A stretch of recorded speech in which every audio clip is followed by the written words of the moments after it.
a pair of companion poems that I wrote about my grandmother and just my inherent fear of aging in general. But keep in mind they're companion poems, kind of like The Tiger and the Lamb by William Blake, very, very loosely based. So first one's pretty discouraging, but the second one is more uplifting. So this one's called Prepare Yourself. Prepare yourself for the onslaught of chin hairs, the complaining about the heat or the cold, the feeling the rain in your knee. Prepare yourself for the cracks in the coffee cup, the mold in your basement, the inevitable paunch, the curlers in your hair. Prepare yourself for fuzziness, the blurring of lines, the hemming and hawing, the big move. Prepare yourself for fragility, the counting of every step, the spreading of musty blankets, the loss of your husband and a handful of paramours. Prepare yourself for the Spartan living, the burning of the pots, the dulling of the senses, misplacing everything. But most of all, prepare yourself to lose your independence. And this one's called Look Forward To. Yay! Okay, look forward to. Look forward to being an octogenarian, playing dominoes with your grandchildren, cooking their favorite dishes, meeting the girls for bridge. Look forward to the dissolution of shame in your coffee cup, reading loads of books, finally having time to finish your novel. Look forward to giving sage advice, discovering your wisdom, impacting the mind, the only renewable resource. Look forward to raising your plants instead of children, keeping your looks, aging like Greek brandy. Look forward to unabashedly speaking your mother tongue while still traveling down new roads, embarking on the greatest journey. But most of all, look forward to exploring death, the great unknown.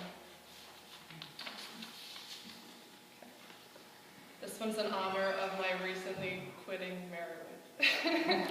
It's called Here the Soul Acts With or Without God. Yet another architectural masterpiece rests among a bustling city square. Prying open a heavy wooden door reveals dimly peeking colored light, colossal thick foot of elephant columns, perfumed sickly sweet stuffy air, wafting up to vaulted ceilings. Man prostrate, face down in front of a white marbled ideal. Candle, €1.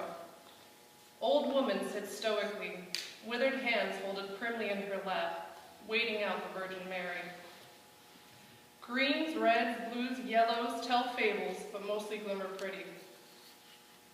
Another man gazes adoringly from his knees up at a saint, maybe Anne, as a smile of absolution spreads across his face. Hark, can you hear the chime of the camera as the tourist pauses to capture the precious moment? Click. Gaudy gold jewel-encrusted box contrasts with humble thatched wooden chairs. Shall I play for you, ching-ching-a-ching-ching on my coffer? Jesus hangs in agony on a cross in the center, highlighted in electric glow.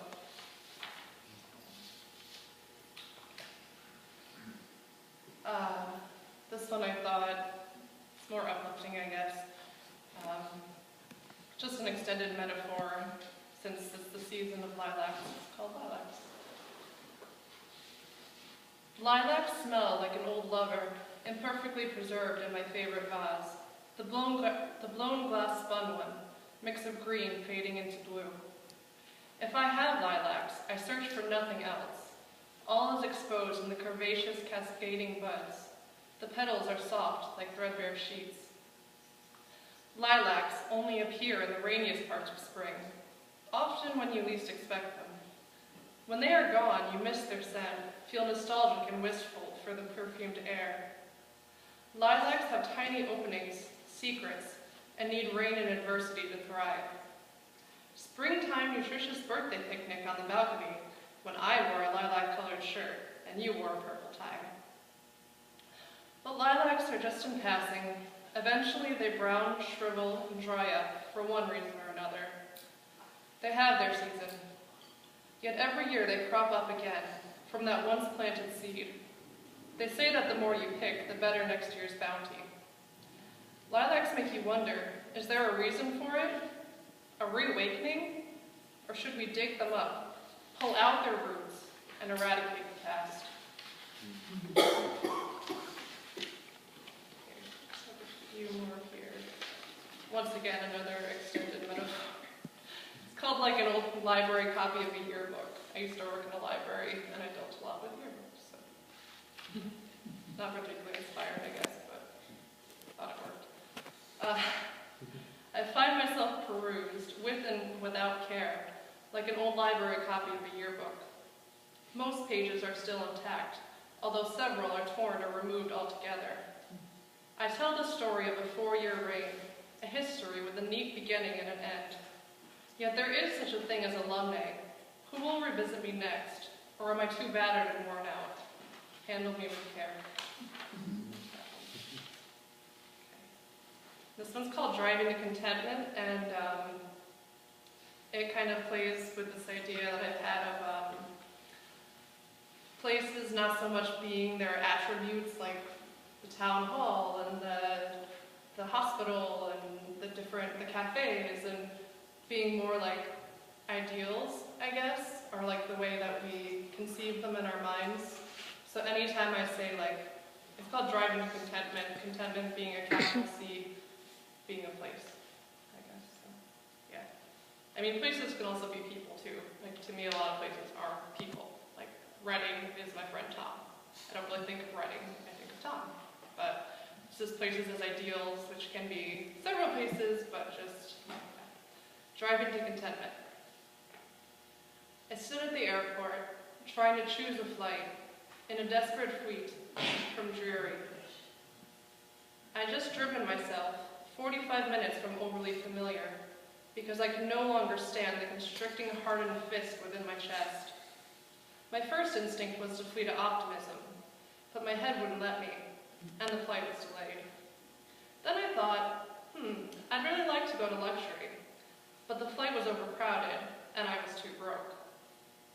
What about hopping a plane to Bohemia? But I was just too beat. Finally, I set my sights on self-denial, but I didn't have the willpower to book the flight. I contemplated unknown, but was told that the going would be too easy. Instead, my feet led me, plodding back to my beat-up Nissan, where I tried to drive to contentment, briefly saw the sights of madness since it was on the way. Finally, I ran out of gas, breaking down in resignation, ending up where I began.